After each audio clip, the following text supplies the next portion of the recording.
Voltamos a falar de Copa do Mundo e a redatora de esportes Cris Schwambar já está de volta aqui ao Prime Time para falar de seleção brasileira que já está em Miami para a partida de amanhã contra a Escócia.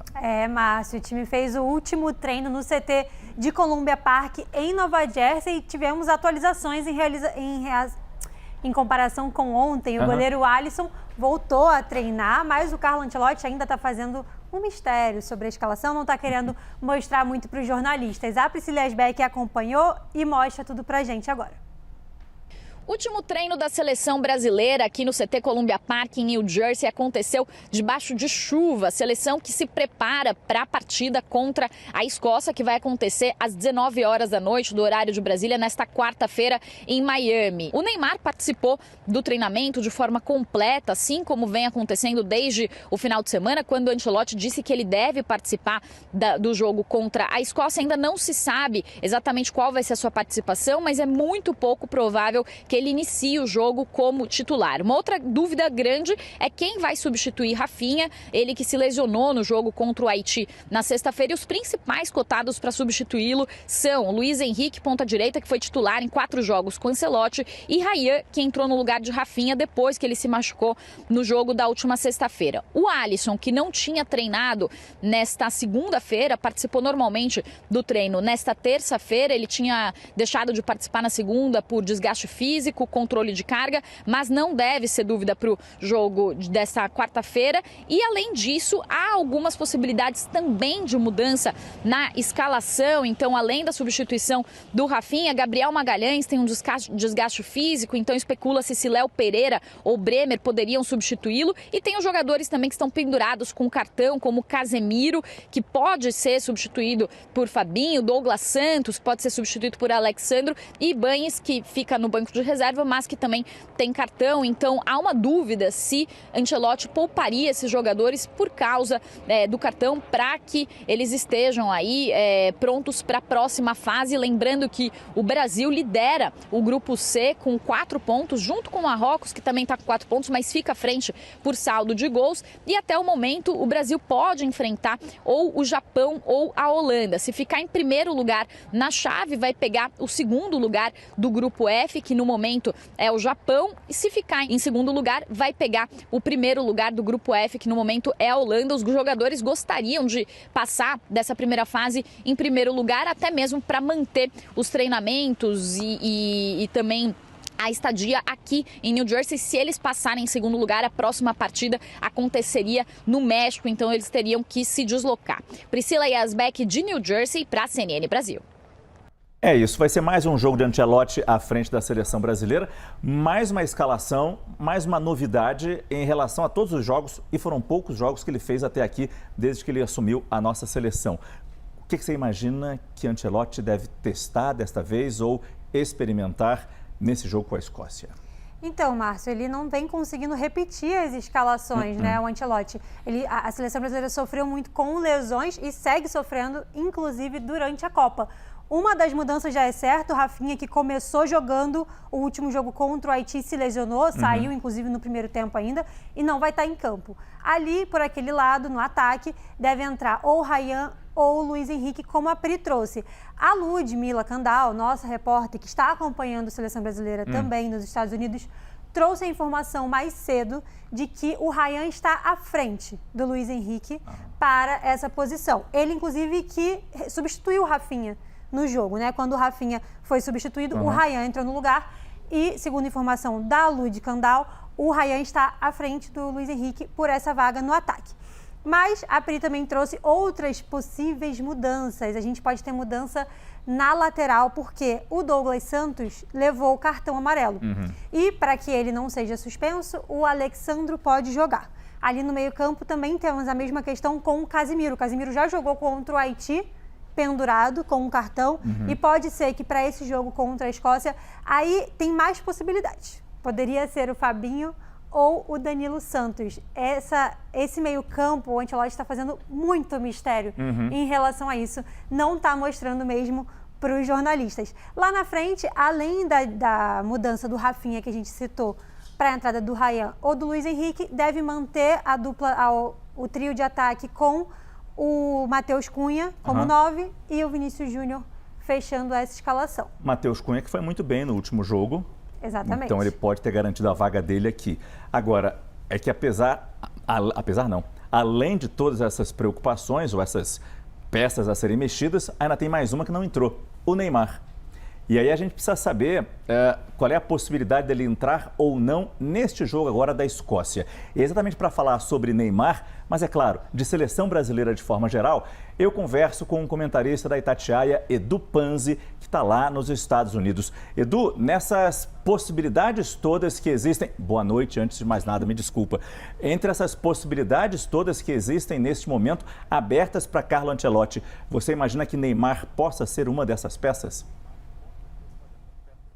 Oi, Márcio, tudo bem? Boa noite para você, para a Cris. Olha, o Neymar é uma possibilidade, mas na minha opinião para segundo tempo. O Neymar está há mais de um mês parado em relação a jogos, claro, voltou a treinar. Se recuperou de uma lesão que é chata, né, na panturrilha, uma das lesões mais chatas para recuperação no futebol. E ele precisa de minutos. Eu não consigo enxergar o Neymar iniciando um jogo tão importante, vendo a Copa do Mundo com tanta intensidade, uma correria, a parte física ditando o ritmo da Copa. Acho que o Neymar pode sim ajudar, mas a partir da segunda etapa, para ir ganhando minutos para a sequência da Copa do Mundo, principalmente para as fases de mata-mata. Agora, em relação às outras alterações, Márcio, não se subestima a Copa do Mundo, não se subestima adversário nenhum. O Brasil ainda briga por uma classificação em primeiro lugar, que é muito importante por conta do caminho que vai seguir na sequência da Copa. E a Escócia é um time que ainda sonha com uma posição melhor no grupo. Acho que a intenção é classificar na terceira colocação dos escoceses, mas o Brasil precisa classificar em primeiro. E tem o Marrocos jogando contra o Haiti. Me parece que a classificação vai ser ali no saldo de gols. E quando eu falo que não se subestima a Copa do Mundo, Espanha contra Cabo Verde, Portugal contra o Congo, são os maiores exemplos que o Brasil precisa tirar e se espelhar, para não subestimar a Escócia, força máxima, Douglas Santos, Casemiro e, se possível, o Neymar no segundo tempo para conseguir uma boa vitória, com uma boa margem de gols e avançar em primeiro lugar do grupo. Edu, e por falar em craque, vamos falar também do Cristiano Ronaldo. O quanto esse recorde dele de marcar em 6 Copas diferentes pode impulsionar Portugal rumo a uma grande campanha nessa Copa do Mundo, depois daquele empate que você citou contra a República Democrática do Congo. O Ronaldo, ele já é um dos grandes nomes da Copa do Mundo, dos grandes nomes do futebol mundial, né, da nossa era. E marcando 2 gols, elevando o nível de confiança dele, certamente vai ajudar a seleção de Portugal. Ele é protagonista do time. Portugal, que eu citei agora há pouco, que serve como exemplo para a seleção brasileira, né, que tropeçou na primeira rodada, acho que se recuperou, né? Uma baita goleada de 5-0 e o Cristiano Ronaldo com confiança é para Portugal avançar. Muito obrigado, Edu Panzi, da Itatiaia, sempre nos ajudando a entender como está a seleção brasileira, especialmente para nessa véspera de jogo contra a Escócia amanhã lá em Miami. Portugal goleou o Uzbequistão e garantiu a primeira vitória nessa edição da Copa. Mas quem roubou a cena foi Cristiano Ronaldo. E por isso, Cris Schwambar já está aqui no estúdio para contar todas as notícias dessa Copa, começando por esse jogão. Boa noite, Cris. Boa noite, Márcio. Boa noite a quem nos assiste. Realmente uma goleada que nenhum torcedor português vai esquecer. Depois de passar em branco no empate com a República Democrática do Congo, Cristiano Ronaldo finalmente desencantou e balançou as redes. Mas não foi só isso. Portugal venceu por 5-0, né? No jogo de hoje, Portugal dominou o Uzbequistão. Cristiano Ronaldo marcou 2 vezes. Nuno Mendes também balançou as redes. Nematov acabou fazendo contra e Rafael Leão fechou a goleada. Teve um gol do Uzbequistão no jogo, mas ele acabou sendo anulado. Com o resultado, Portugal chegou a 4 pontos e assumiu a liderança do grupo K. Mas a gente lembra que Colômbia e República Democrática do Congo ainda se enfrentam hoje, às 11 horas da noite, por esse grupo. E a festa lá em Portugal, em Lisboa, foi muito grande por essa goleada. A repórter da CNN, Conceição Queiroz, acompanhou essa comemoração dos portugueses em uma fanfest na capital e mostrou que a torcida também é um pouco para o Brasil. Vamos ver. Ora bem, estamos aqui em Lisboa, na Praça do Comércio, onde acaba de ser concluído o jogo entre Portugal e o Uzbequistão. Grande festa. A tua mãe é brasileira? É, sim senhora, eu também. És do Brasil, mas torceste por Portugal? É os dois. Brasil e Portugal. Sempre. É? O lado esquerdo é o Brasil, o lado direito é Portugal. Bem, Brasil e Portugal de mãos dadas. O que é que diz aos brasileiros? O que é que diz ao Brasil? Portugal venceu. Portugal, brasileiros. Espera aí que a gente vai ganhar. Vamos ganhar. Espera aí. Portugal, se jogasse com o Brasil, como é que seria? Ui, Jesus. É difícil? Eu acho que sim. Aí está essa grande festa. Aí estão, então, são os adeptos portugueses. Portugal ganha, então, vence Cristiano Ronaldo em grande destaque. Seja como for, Portugal e Brasil, mãos dadas. Adorei a portuguesa, o recado para o Brasil. Calma, Brasil, a gente vai chegar. Bom, veremos como será essa chegada, mas antes de mais nada, é importante entender a dimensão do que fez Cristiano Ronaldo hoje, né, Cris? Exatamente, Márcio. Com esses 2 gols de hoje, Cristiano Ronaldo se tornou o primeiro jogador a marcar em 6 mundiais diferentes. E ele também ultrapassou Eusébio como o maior artilheiro português em Copas. A gente tem aqui no nosso telão como se distribuem os gols do Cristiano Ronaldo pelas Copas. Ele vem marcando desde 2006, são 20 anos que separam o primeiro gol do Cristiano Ronaldo lá na Copa da Alemanha de hoje. Ele nem marcou tantos gols assim, se a gente for pensar, né? Olha quem fala, nem marcou tantos gols assim, mas olha lá, um em 2006, um em 2010. Sim. Foram 10 gols ao todo, né? Um na Alemanha, um na África do Sul, um aqui no Brasil, na Copa. A melhor Copa para o Cristiano Ronaldo em termos de bola na rede foi a Rússia. Ele marcou 4 vezes. No Catar, ele fez 1 e agora já marcou 2. Quem sabe agora ele não consegue ultrapassar, né, a própria marca de 4 gols em 2018. Essa informação do Eusébio é interessante porque o Eusébio é um dos maiores ídolos do futebol português. Ele fez história na Copa de 66, inclusive aquele Portugal eliminou o Brasil de Pelé. Sim. O Eusébio comandou uma virada histórica contra a Coreia do Norte também. Então, assim, é um ídolo muito grande para Portugal. Cristiano Ronaldo acaba de ultrapassar o Eusébio e se tornar o maior artilheiro de Portugal em Copas. Em 66 eles caçaram Pelé dentro de campo, os portugueses caçaram Pelé em campo, mas enfim, isso é passado. Agora aqui é interessante também, né, Cris? A gente tem a imagem do Cristiano Ronaldo na primeira Copa dele, novinho. 2006, 21 anos de idade. Ali a foto recente desta Copa, 41 anos de idade. A diferença aqui, claro, 20 anos, mas ele continua tão forte quanto. A medicina esportiva a gente sabe que evoluiu muito e permite que ele continue marcando e brilhando assim nos gramados. Exato, ele é um dos jogadores mais bem preparados fisicamente. É difícil a gente ver o Cristiano Ronaldo se lesionar. Só para dar um pouco a dimensão desse feito, de chegar, não só chegar às 6 Copas, mas chegar bem, chegar fazendo gols, sendo relevante. Só ele, Lionel Messi e o goleiro Ochoa do México têm 6 Copas do Mundo no currículo, mas o Cristiano Ronaldo é o único que tem as 6 marcando e também entrando em campo, porque o Ochoa não jogou em algumas dessas Copas. Ele participou, ele esteve, mas nem sempre entrou em campo, então é realmente um feito e tanto do Cristiano Ronaldo. Merece todo esse destaque, sim. Bom, em meio a esse cenário todo, com tantos craques fazendo história, a briga pela artilharia da Copa do Mundo está tomando conta de todas as conversas sobre o Mundial.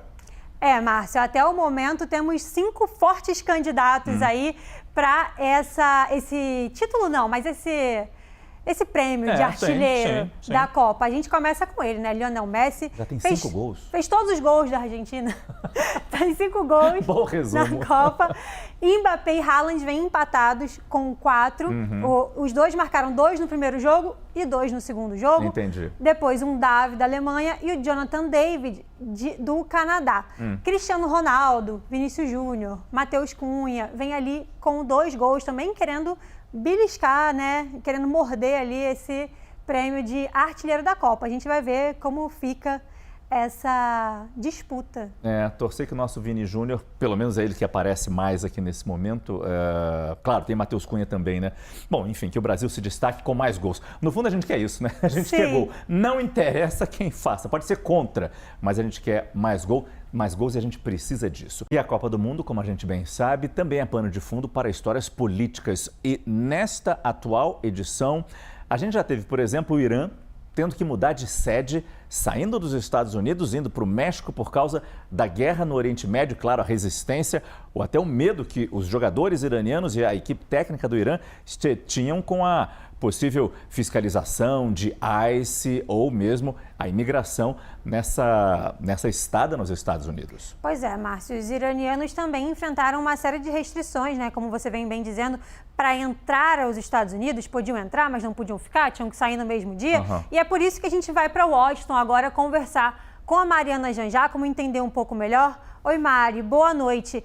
Depois do acordo assinado entre os países, algumas dessas restrições contra o Irã foram flexibilizadas e a gente teve também o Egito passando por uma situação difícil no final de semana. Conta um pouco pra gente dessas atualizações. Oi, Cris, boa noite para você, para o Márcio, boa noite a todos. Cris, novidades tanto sobre a seleção iraniana quanto sobre a seleção egípcia que se enfrentam nessa sexta-feira. Agora, novidades boas para o Irã e não boas, na verdade, para o Egito. Então, vamos lá, o que aconteceu com o Irã? Os Estados Unidos permitiram que o Irã chegasse aqui nos Estados Unidos dois dias antes da próxima partida, ao contrário do que vinha acontecendo. A regra anterior era que o Irã só podia chegar aqui nos Estados Unidos na véspera de cada partida e tinha que deixar o país no mesmo dia da partida. Essa segunda regra ainda vale. Os iranianos ainda vão ter que deixar os Estados Unidos no mesmo dia da partida, mas podem chegar aqui 2 dias antes. Lembrando que a base do Irã seria em Tucson, no Arizona, mas os Estados Unidos, com essas regras do governo americano, fez com que o Irã mudasse de lugar a base de Tucson, no Arizona, para Tijuana, no México. Então, antes eles tinham que sair de lá só na véspera, podiam chegar aqui nos Estados Unidos só na véspera e agora vão poder chegar 2 dias antes. Agora, por que eu digo que a notícia não é tão boa para a seleção egípcia? Porque a seleção egípcia enfrentou o contrário, na verdade. Depois da partida lá no Canadá, os egípcios viriam aqui para os Estados Unidos e foram impedidos de chegar antes para o jogo que acontece em Seattle. Não puderam ficar em Seattle, tiveram que ir para um outro lugar que fica em Washington. E aqui também, mas um pouco mais longe de onde está o jogo. A Confederação do Egito, a Associação Egípcia, disse que queria minimizar o desgaste dos jogadores, então minimizar o número de viagens que os jogadores precisam fazer, mas isso não foi possível agora. Então são mudanças, nessa Copa do Mundo cheia de novidades e mais uma delas é que nesta terça-feira o presidente da FIFA, Gianni Infantino, confirmou que Donald Trump não só estará no estádio em Nova Jersey, claro, para a final da Copa do Mundo, como também entregará o troféu para o campeão da Copa do Mundo. Infantino também reforçou que sim, tem uma relação muito próxima com Donald Trump. Ele disse, entre aspas, claro, nós estamos juntos o tempo todo. Gianni Infantino, que é importante a gente lembrar, já entregou a Trump o primeiro prêmio da paz da FIFA.